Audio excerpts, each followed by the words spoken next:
السلام علیکم ورحمۃ اللہ وبرکاتہ۔ الحمد للہ رب العالمین والصلاة والسلام علی اشرف الانبیاء والمرسلین وعلی آلہ واصحابہ اجمعین، اما بعد۔ اعوذ باللہ من الشیطان الرجیم، بسم اللہ الرحمن الرحیم۔ قل ارأیتم من جعل اللہ علیکم اللیل سرمدا الى یوم القیامہ من الہ غیر اللہ یأتیکم بضیاء افلا تسمعون۔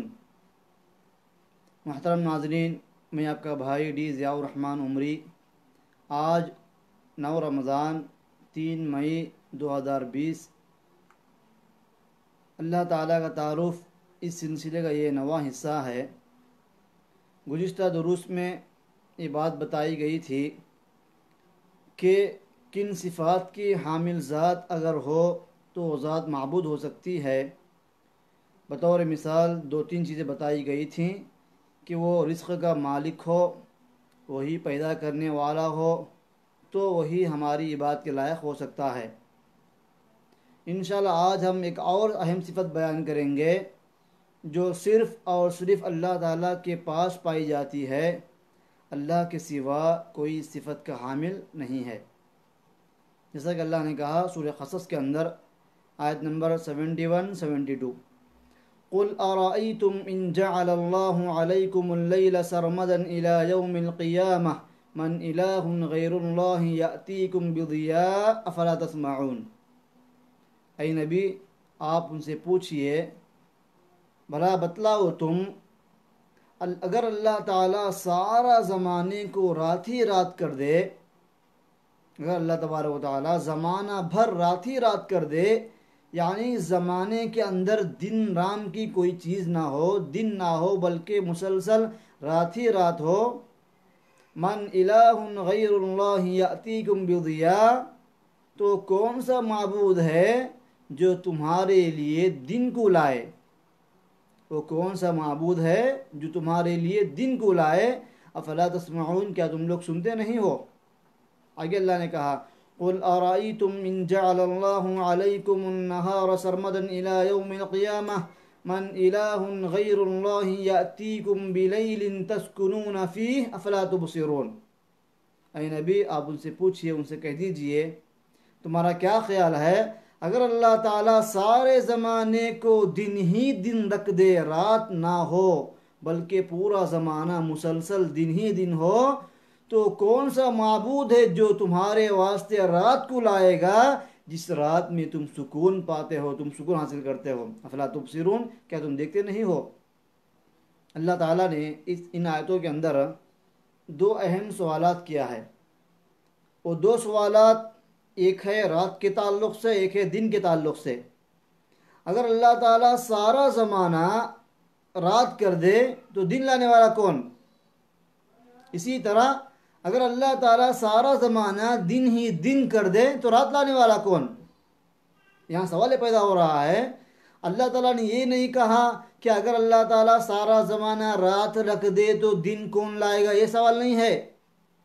اگر اللہ تعالیٰ سارا زمانہ دن رکھ دے تو رات کون لائے گا، یہ سوال نہیں ہے۔ سوال یہ ہے کون سا معبود رات لائے گا، کون سا معبود دن لائے گا؟ آپ لوگ اللہ تعالیٰ کو چھوڑ کر جن کی بندگی کر رہے ہو، جن کے سامنے سجدے کر رہے ہو، جن سے دعائیں کر رہے ہو، جن سے منتیں مانگ رہے ہو، تم جن سے اپنی ضروریت کا مطالبہ کر رہے ہو، تم جن سے اپنی پریشانیوں کا حل تلاش کر رہے ہو، پوچھ رہے ہو، تم جن کے لیے اپنے جانور قربان کر رہے ہو، تم جن پر توکل کرتے ہو اللہ کو چھوڑ کر، تم جن کے سامنے اپنے ہاتھ پھیلاتے ہو، سوال یہ ہے یہ تمہارے معبودان باطلہ میں سے کوئی ہے جو اللہ تعالیٰ رات ہی رات رکھ دے تو ان میں سے کوئی دن کو لا کر بتائے؟ اگر اللہ تعالیٰ سارا زمانہ دن ہی دن رکھ دے تو کیا ہے تمہارے معبودان باطلہ میں سے کوئی معبود باطل جو رات لا کر بتائے؟ پتہ یہ چلا کہ رات کے بعد دن لانا صرف اللہ کا کام ہے، سبحان اللہ۔ دن کے بعد رات لانا صرف اللہ کو اختیار ہے، سبحان اللہ۔ اللہ سبحانہ و تعالیٰ کے سوا کسی کے پاس یہ قدرت نہیں کہ وہ رات کے بعد دن لائے، دن کے بعد رات لائے۔ اس لیے اللہ تعالیٰ نے چیلنج کیا ہے، بلکہ ایک حساب سے یہ تنبیہ ہے کہ اللہ کے سوا کوئی بھی رات لانے والا نہیں ہے۔ اگر ہے تمہارے پاس کوئی معبود تو لا کر کے پیش کرو کہ اللہ تعالیٰ رات ہی رات رکھ دے تو وہ دن لا کر بتائے، اگر اللہ تعالیٰ دن ہی دن رکھ دے تو رات لا کر بتائے۔ ہے ایسا کوئی معبود؟ یعنی صاف طور پر اس بات کا انکار کیا جا رہا ہے کہ اللہ کے سوا کسی ذات میں یہ قوت اور قدرت نہیں کہ وہ رات کے بعد دن لائے، دن کے بعد رات لائے۔ اتنے کمزور ہیں وہ۔ کیوں؟ رات کے بعد دن لانے کا اختیار اللہ کے پاس ہے، دن کے بعد رات لانے کا اختیار اللہ کے پاس ہے۔ اگر اللہ تبارک و تعالیٰ سارا زمانہ رات ہی رات رکھ دے تو دنیا کے اندر کسی بھی انسان کے پاس، کسی نبی، کسی ولی کے پاس، بلکہ کسی بھی ذات کے پاس یہ طاقت قدرت نہیں کہ وہ دن لا کر بتائے۔ اللہ تعالیٰ اگر سارا زمانہ دن ہی دن رکھ دے تو کسی کے پاس یہ قدرت نہیں کہ وہ رات لا کر بتائے۔ یعنی یہ رات کے بعد دن لانا، دن کے بعد رات لانا، یہ صرف اللہ کا کام ہے، وہی معبود برحق ہے۔ جو ذات یہ کام کر سکتی ہو، جو ذات یہ کام کر سکتا ہو، اور جس ذات کے پاس یہ قوت یہ قدرت ہو کہ وہ رات کے بعد دن لا سکے، دن کے بعد رات لا سکے، وہی بات کے لائق ہے۔ قل اللہم مالک الملک تؤتی الملک من تشاء وتنزع الملک ممن تشاء وتعز من تشاء وتذل من تشاء بیدک الخیر انک علی کل شیء قدیر۔ سورہ آل عمران کی آیت ہے۔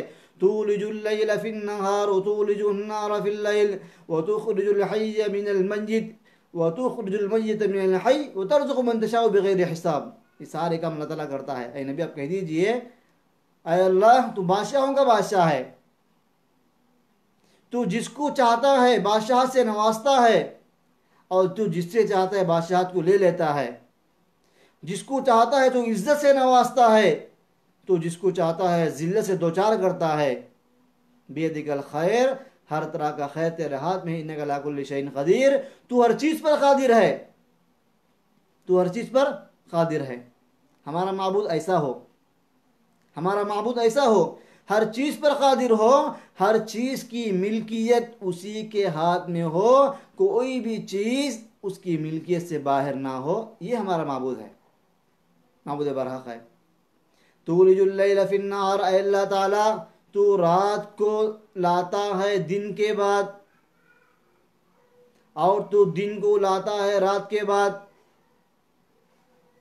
اور تو زندے کو نکالتا ہے مردے سے، اور مردے کو نکالتا ہے زندے سے، وَتَرْزُقُ مَن تَشَاءُ بِغَيْرِ حساب، اور تو جس کو چاہتا ہے بے حساب روزی سے نوازتا ہے۔ یہ زندے سے مردے کو نکالنا، مردے سے زندے کو نکالنا، جس کو چاہے عزت دینا، جس کو چاہے ذلت دینا، جس کو چاہے بادشاہ بنا، جس کو چاہے بادشاہت واپس لے لینا، یہ ایسے صفات ہیں، یہ ایسی قدرتیں ہیں، یہ سارے کام جو ذات کر سکتی ہے وہی بات کے لائق ہے، اس کے علاوہ کوئی بات کے لائق نہیں۔ اس لیے کہا انک علی کل شیء قدیر، تو ہر چیز پر قادر ہے۔ سورہ بقرہ میں کہا گیا ان اللہ علی کل شیء قدیر، آیت نمبر 20، کہ اللہ تعالیٰ ہر چیز پر قادر ہے۔ جو ذات ہر چیز پر قادر ہو وہی بات کے لائق ہے، جو ذات ہر چیز کی مالک ہو وہی بات کے لائق ہے، جو ذات رات کے بعد دن لا سکتی ہو، دن کے بعد رات لا سکتی ہو، وہی بات کے لائق ہے، اس کے علاوہ کوئی بات کے لائق نہیں ہے۔ اب آئیے ہم دیکھتے ہیں کہ اللہ تبارک و تعالیٰ نے ملکیت کے سلسلے میں کیا کہا۔ ملکیت ایک اللہ کی صفت ہے، کیونکہ اللہ تعالیٰ ہی مالک ہے۔ اللہ تعالیٰ نے کہا سورہ حدید کے اندر، سورہ نمبر 57 آیت نمبر 2، لَهُ مُلْكُ السَّمَاوَاتِ وَالْأَرْضِ يُحْيِي وَيُمِيتُ وَهُوَ عَلَى كُلِّ شَيْءٍ قَدِيرٌ۔ اللہ ہی کے لیے آسمانوں کی بادشاہت اور زمین کی بادشاہت، یحیی و یمیت، وہی زندہ کرتا ہے، وہی موت دیتا ہے، اور وہ ہر چیز پر قادر ہے۔ ایسا ہمارا معبود ہونا چاہیے۔ ہمارا معبود ایسا ہو کہ ہر چیز کی بادشاہت اسی کے لیے ہو، ہر چیز کا مالک وہی ہو، ملکیت اسی کے ہاتھ میں ہو، کوئی بھی کسی چیز کا مالک نہیں ہے سوائے اللہ کے، کہ اللہ ہر چیز کا مالک ہے، اللہ مستقل مالک ہے، اللہ کے لیے ملکیت تامہ ہے، اللہ مکمل مالک ہے، کامل مالک ہے، ایسا نہیں کہ ٹیمپروری ہے نعوذ باللہ، ایسا نہیں کہ تھوڑا ہے تھوڑا نہیں نعوذ باللہ، ہرگز نہیں۔ سورہ بقرہ میں اللہ تعالیٰ نے کہا آخری آیتوں میں للہ ما فی السماوات و ما فی الارض، جو کچھ آسمانوں میں ہے اور جو کچھ زمین میں ہے سب اللہ تعالیٰ کی ملکیت میں ہے۔ سورہ فرقان میں اللہ تعالیٰ نے کہا، سورہ فرقان سورہ نمبر 25 آیت نمبر 2، الذی لہ ملک السماوات والارض ولم يتخذ ولدا ولم يكن له شریک فی الملک وخلق كل شیء فقدرہ تقدیرا۔ وہی ذات اللہ کی ذات ہے جس کے لیے آسمانوں کی اور زمین کی بادشاہت ہے، وَلَمْ يَتَّخِذْ وَلَدًا، اور اس نے کسی کو اپنی اولاد نہیں بنایا، وَلَمْ يَكُنْ لَهُ شَرِيكٌ فِي الْمُلْكِ، اور ملکیت میں بادشاہت میں اس کا کوئی بھی شریک نہیں ہے۔ آسمانوں کی ملکیت ایک اللہ کے لیے، زمین کی ملکیت ایک اللہ کے لیے، آسمان زمین کے درمیان پائی جانے والی ہر چیز کی ملکیت ایک اللہ کے لیے۔ اللہ تعالیٰ کی اس ملکیت میں دوسرے کسی کو شرکت نہیں ہے، دوسرا کوئی بھی اس میں شریک نہیں ہے۔ ایسی بات نہیں کہ اللہ کا مالک، آسمان کا مالک اللہ بھی ہے، فلاں شریک بھی ہے، نعوذ باللہ، نہیں۔ زمین کی ملکیت اللہ کے لیے بھی ہے، دوسروں کے لیے بھی ہے، نہیں۔ آسمان زمین کی مخلوقات کی ملکیت اللہ کے لیے بھی ہے، دوسروں کے لیے بھی ہے، نہیں، بلکہ یہ ملکیت صرف اور صرف اللہ تعالیٰ کے لیے ہے، اللہ کے سوا کوئی ان چیزوں کا مالک ہے ہی نہیں۔ وَلَمْ يَكُنْ لَهُ شَرِيكٌ فِي الْمُلْكِ وَخَلَقَ كُلَّ شَيْءٍ فَقَدَّرَهُ تَقْدِيرًا، اور اللہ تعالیٰ ہی نے ہر چیز کو پیدا کیا۔ جب اللہ تعالیٰ نے ہر چیز کو پیدا کیا تو ہر چیز مخلوق ہو گئی، اللہ خالق ہوا، اور ساری مخلوقات کی ملکیت اللہ کے لیے ہے۔ جب خالق اکیلا ہے تو مالک بھی اکیلا ہے، مالک کا مطلب ہر چیز کی ملکیت والا۔ جب پیدا کرنے والا ایک ہے تو اسی کے ہاتھ میں ساری چیزوں کا اختیار ہے، وہی ہر چیز کا مالک ہے، وہی ہر چیز کا اختیار رکھتا ہے۔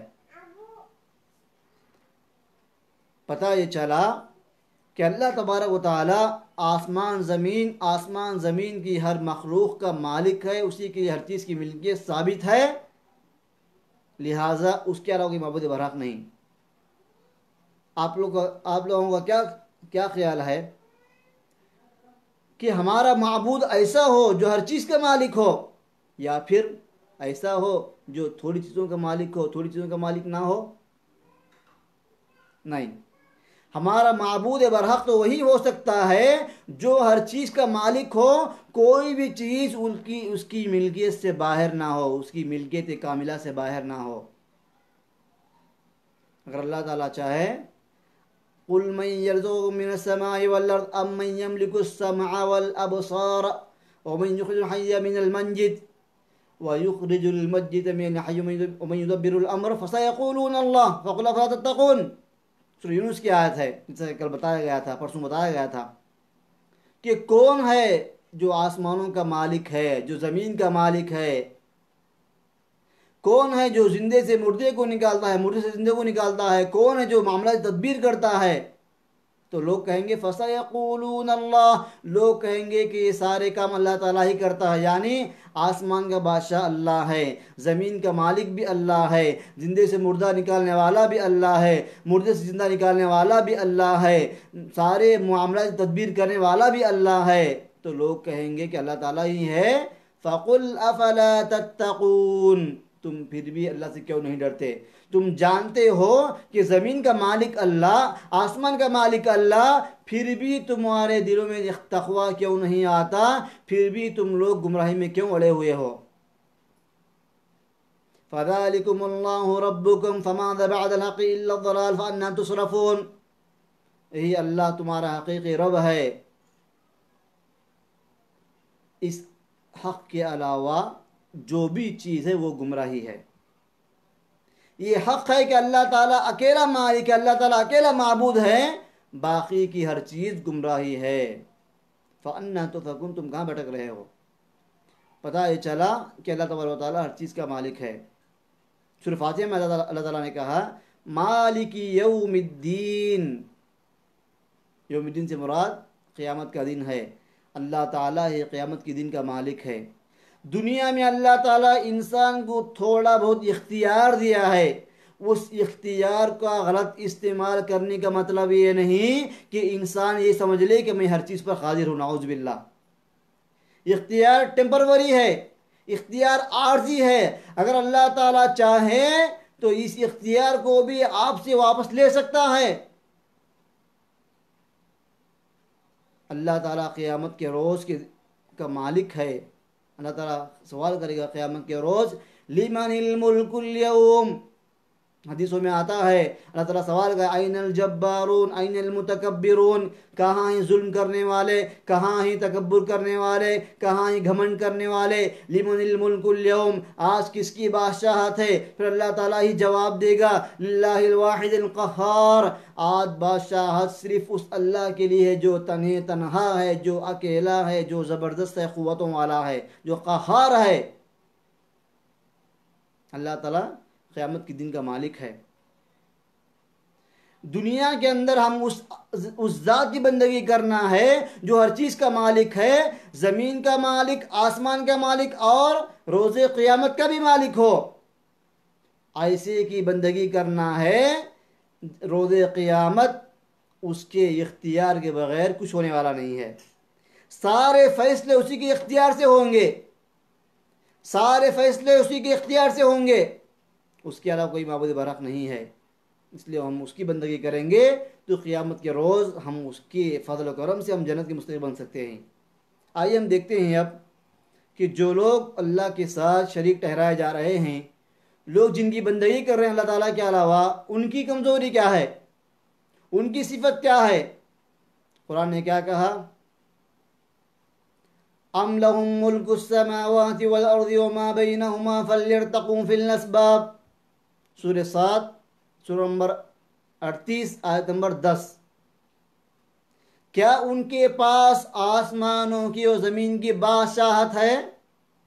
اللہ تعالیٰ سوال کرتا ہے فَلْيَرْتَقُوا فِي الْأَسْبَابِ، پھر چاہیں تو وہ آسمان میں چڑھ کے بتائیں، آسمان کی طرف سیڑھیاں لگا لیں، یا آسمان کی طرف جانے کے لیے کوئی راستہ نکال لیں۔ اگر ان کے پاس آسمانوں کی بادشاہت ہے، زمین کی بادشاہت ہے، تو پھر وہ آسمانوں کی طرف کیوں چڑھ کر نہیں جاتے؟ مفسرین نے اس کے دو معنی بیان کیے ہیں۔ ایک معنی یہ ہے کہ اگر ان کے پاس طاقت ہے، قوت ہے، تو آسمان میں جائیں اور وحی کے سلسلے کو ختم کر دیں۔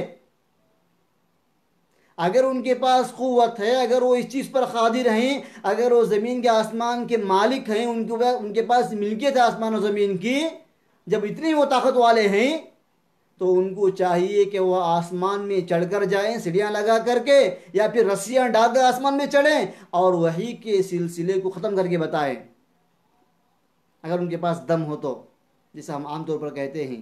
یہ تنبیہ ہے، یہ وارننگ ہے۔ یہ دوسرا معنی یہ بیان کیا مفسرین نے کہ اگر ان کے پاس آسمان کی بادشاہ، زمین کی بادشاہ، جب وہ اتنی قوت والے ہیں تو وہ آسمان میں چڑھ کے جائیں اور وحی کو لا کر جس پر چاہے نازل فرمائیں، جس کو چاہے وہی لا کر دے۔ یعنی یہ سلسلہ نبوت کا سلسلہ اللہ تعالیٰ کے اختیار میں ہے۔ اللہ تعالیٰ جس کو چاہتا ہے نبی بناتا ہے۔ وَرَبُّكَ يَخْلُقُ مَا يَشَاءُ وَيَخْتَارُ مَا كَانَ لَهُمُ الْخِيَرَةُ، تمہارا رب جو چاہے پیدا کرتا ہے، جس کو چاہے نبوت کے لیے چن لیتا ہے، جس کو چاہے رسالت کے لیے چن لیتا ہے، ان کے لیے کوئی اختیار نہیں ہے۔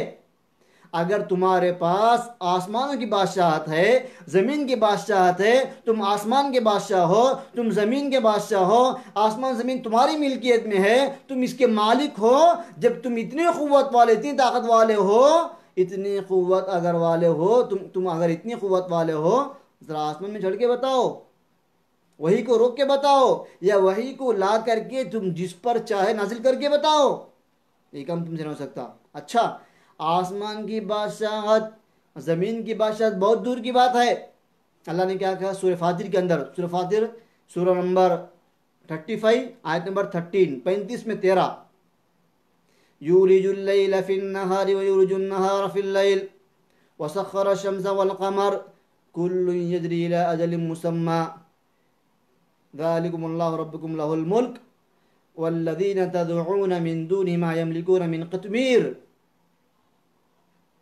وہ رات کو دن میں داخل کرتا ہے، دن کو رات میں داخل کرتا ہے، اور اس نے سورج چاند کو مسخر کیا، ڈیوٹی پر لگا دیا۔ ہر مخلوق اپنے اپنے دائرے میں اللہ تعالیٰ کے حکم سے گھوم رہی ہے ایک مقررہ وقت کے لیے۔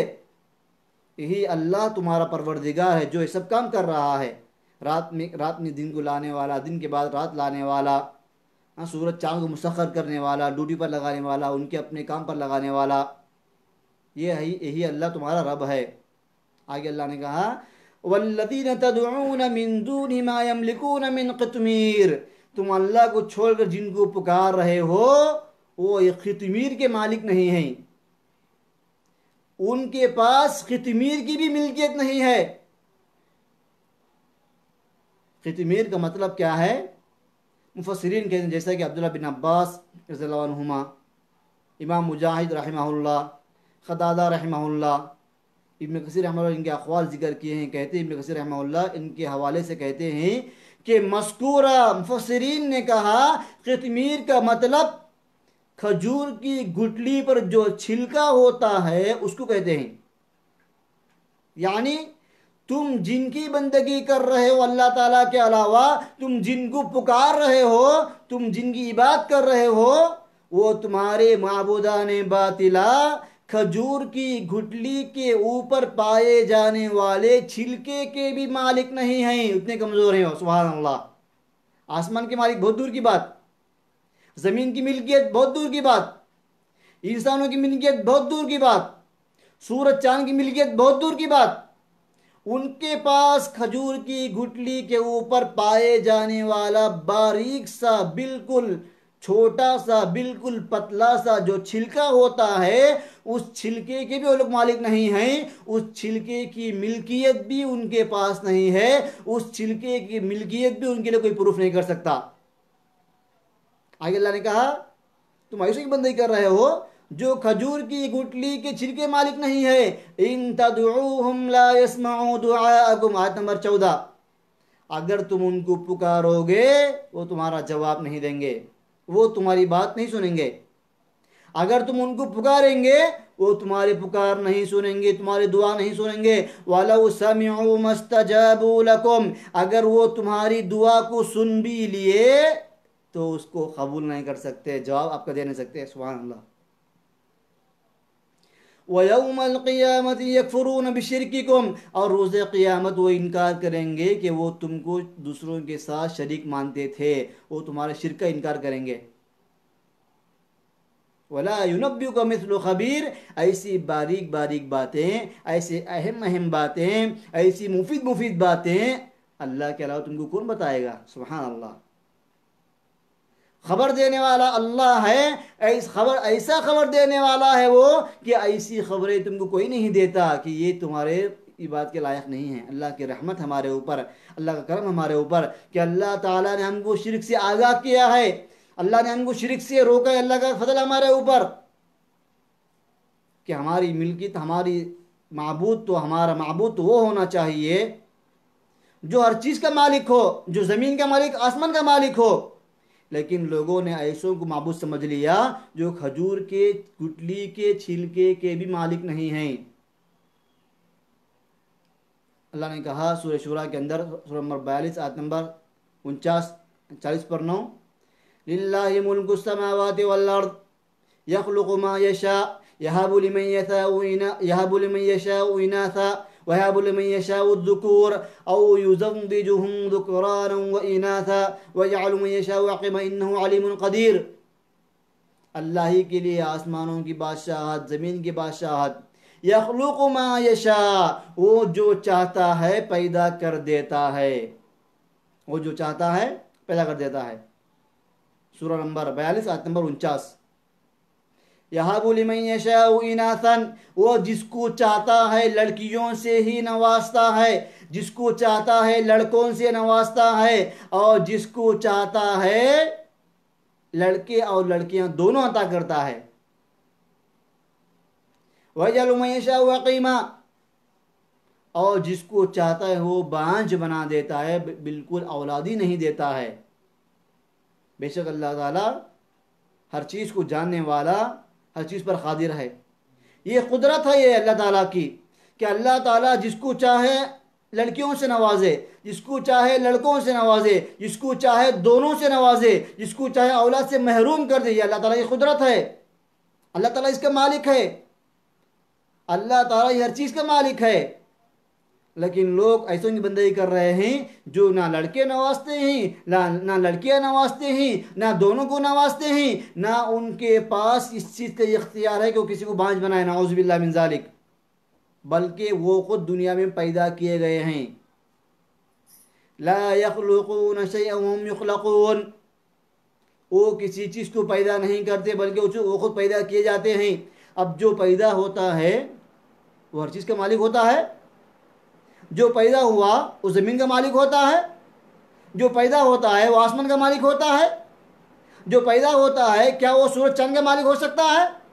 سورج چاند کی ملکیت، زمین آسمان کی ملکیت، ساری کائنات کی ملکیت اسی کے ہاتھ میں ہے جس نے پیدا کیا، جیسا کہ اللہ نے کہا سورہ فرقان کے اندر وَلَمْ يَكُنْ لَهُ شَرِيكٌ فِي الْمُلْكِ وَخَلَقَ كُلَّ شَيْءٍ، غور کیجئے، وَلَمْ يَكُنْ لَهُ شَرِيكٌ فِي الْمُلْكِ وَخَلَقَ كُلَّ شَيْءٍ، اللہ کے سوا کوئی بھی اس کی ملکیت میں دوسرا شریک نہیں ہے، اور اللہ نے ہر چیز کو پیدا کیا۔ دو باتوں کو اکٹھا کر کے بیان کیا گیا کہ اللہ تبارک و تعالیٰ کے ملکیت میں دوسرا کوئی شریک نہیں، اور اللہ تعالیٰ ہر چیز کو پیدا کیا۔ مطلب یہ ہوا ہر چیز کو جو پیدا کرتا ہے اس کی ملکیت میں دوسرا شریک نہیں ہو سکتا، اس لیے کہ دوسرا مخلوق ہو گیا۔ جب یہ ہر چیز کو پیدا کیا تو یہ خالق ہوا، ہر چیز مخلوق ہو گئی۔ اب یہ خالق کے ساتھ ملکیت میں مخلوق کیسے شریک ہو سکتی ہے بھائی؟ سوچ کر دیکھیے، خالق کے ساتھ مخلوق کیسے شریک ہو سکتی ہے ملکیت میں؟ یہ تو افسوس کی بات ہے۔ ہم ملکیت اس کو ثابت کر رہے ہیں جو دنیا میں پیدا ہوا، ہم ملکیت اس کے لیے پروف کر رہے ہیں جو دنیا کے اندر آیا اور جانے والا ہے۔ خلاصہ کہا میں میرے بھائیوں، ہماری عبادت، ہماری بندگی، ہمارا سجدہ، ہمارا رکوع اور ہماری دعائیں اس ذات کے لیے خاص ہونی چاہیے جو ذات کی ہر چیز کا مالک ہے، نہ یہ کہ وہ کمزور ہے۔ دنیا کا مالک بھی اللہ ہے، آخرت کا مالک بھی اللہ ہے، جنت جہنم کے فیصلے کا اختیار بھی اللہ تعالیٰ ہی کو ہے، پیدا کرنے کا اختیار بھی اللہ تعالیٰ کو ہے، موت دینے کا اختیار بھی اللہ تعالیٰ ہی کو ہے۔ لیکن انسان ہے کہ انسان ایسی چیزوں کی بندگی میں لگا ہوا ہے جو آسمان زمین کی ملکیت رکھنا تو بہت دور کی بات، ان کے پاس کھجور کی گٹلی کے چھلکے کی بھی ملکیت نہیں ہے۔ ایسے کمزوروں کی بندگی کر رہے ہیں۔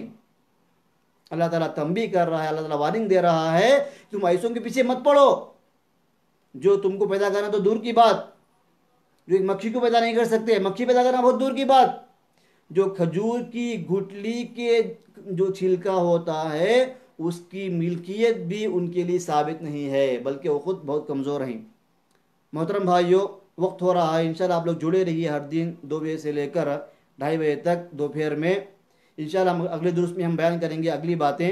آج کے درس کا خلاصہ یہ ہے کہ ہماری عبادت اس کے لیے خاص ہو جو ہر چیز کا مالک ہو، جس کے لیے ملکیت کاملہ ہو۔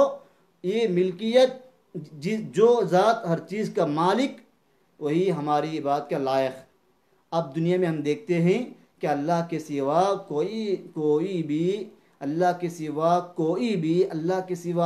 بھی ہماری آسمان، ہمارے زمین، ہماری ذات کا مالک نہیں ہے، لہٰذا وہی اکیلا ساری مخلوقات کا معبود برحق ہے۔ اللہ تبارک و تعالی ہم سب مسلمانوں کو اپنا عقیدہ صحیح کرنے اور اللہ تعالیٰ کے حقیقی تعارف کو اوروں تک پہنچانے کی توفیق عطا فرمائے، آمین۔ والسلام علیکم ورحمۃ اللہ وبرکاتہ۔